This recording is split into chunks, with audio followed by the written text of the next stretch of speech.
नमस्ते दोस्तों। आपने किसान विकास पत्र के बारे में बहुत सुना होगा। आज हम इस स्कीम की डिटेल आपको समझाएंगे। ये एक सेंट्रल गवर्नमेंट की स्कीम है, लॉन्ग टाइम सेविंग स्कीम है। ये लॉन्ग टाइम के लिए आपको पैसा रखना पड़ता है और अच्छा इस पे ब्याज बहुत अच्छा मिलता है, गारंटेड रिटर्न मिलती है। इसमें कौन कौन कर सकता है? ये दोस्तों 1988 में केवल किसानों के लिए गवर्नमेंट ने चालू की थी, मगर अब इसमें हर वर्ग जमा कर सकता है।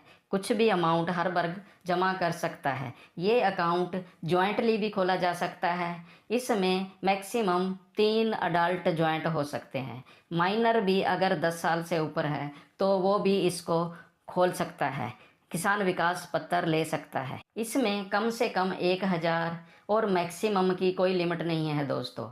100 के मल्टीपल से आप जितने मर्जी किसान विकास पत्र ले सकते हैं। और अगर आप 50,000 से ऊपर लेते हैं तो पैन की ज़रूरत पड़ती है। पैन मैंडेटरी होता है, ज़रूरी हो जाता है। इसलिए आपको पैन ज़रूर बनवा के रखना चाहिए। इसमें क्या क्या डॉक्यूमेंट, आपका आधार लगेगा, पैन लगेगा, और जो आप अमाउंट है वो आप कैश भी दे सकते हो और अपने सेविंग अकाउंट थ्रू भी आप दे सकते हो। ये पैसा डबल कितने टाइम में हो जाता है? किसान विकास पत्र जब भी आप परचेज करते हो उस टाइम जो ब्याज लगता है उसके हिसाब से ही डबल होने की तारीख बन जाती है। अब दोस्तों इस टाइम 7.7 रेट ऑफ इंटरेस्ट चल रहा है। इसके हिसाब से इसकी जो सर इसकी डबल होने की तारीख बनेगी। रेट ऑफ इंटरेस्ट गवर्नमेंट कभी बढ़ाती रहती है, कभी घटाती रहती है। इसीलिए जब आप परचेज करोगे तभी ही आपको इसकी मैच्योरिटी का पता लगेगा। नॉर्मली 115 मंथ में ये मैच्योर होता है, डबल हो जाता है। इसमें 9 साल और 5 महीने लगेंगे।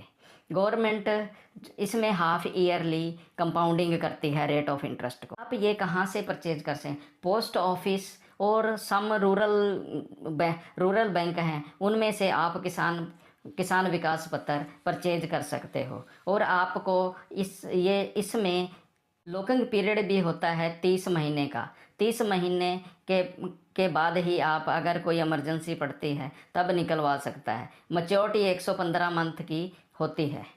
प्री मैच्योर अगर आपको लेना हो, मैच्योर होने से पहले अगर लेना है, तो अगर कस्टमर की डेथ हो गई हो, जहाँ कोर्ट के ऑर्डर हो तभी इसको प्री मैच्योर लिया जा सकता है। अदरवाइज़ ये पॉसिबल नहीं है कि आप प्री मैच्योर इसको ले सकें।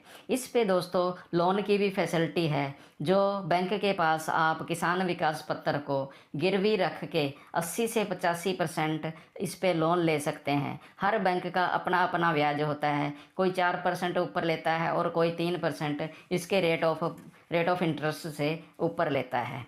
इसमें दोस्तों नॉमिनेशन की फैसिलिटी भी होती है। अगर कस्टमर की डेथ हो जाती है तो नॉमिनी उस पैसे को निकलवा सकता है।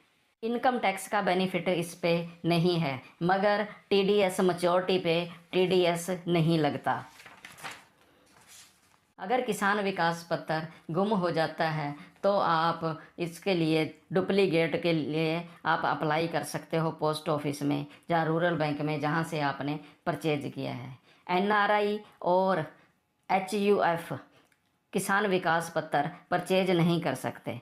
दोस्तों किसान विकास पत्र के लिए मैंने आपको डिटेल में बताया है। अगर आपको कोई भी इसमें कोई कमी पेशी लगती हो, कोई और डाउट हो, तो आप मुझे कमेंट कर सकते हैं। और अगर आपको इसमें कुछ भी फ़ायदा आया तो आप मेरी इस वीडियो को शेयर करना, सब्सक्राइब करना और लाइक ज़रूर करना दोस्तों। नमस्कार।